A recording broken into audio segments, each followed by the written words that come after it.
Already in Iraq, more journalists have been killed than in Vietnam, or even, I gather, than the Second World War. And this war has been especially difficult to cover and especially deadly to cover. As a proportion, and the figure that you usually hear is of the American military toll, which is now inching up towards 4,000. But as a proportion, I would say about an equal proportion, or maybe a larger proportion, of journalists have been killed covering the Iraq war.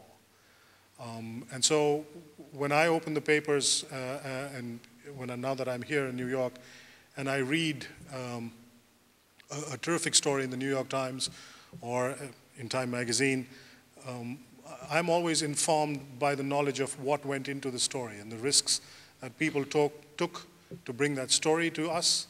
And I hope that you get a sense of that as well and understand the enormous cost that is being paid by ordinary people, many of whom didn't elect to become journalists in the first place, but have just become journalists because that was the only kind of job available.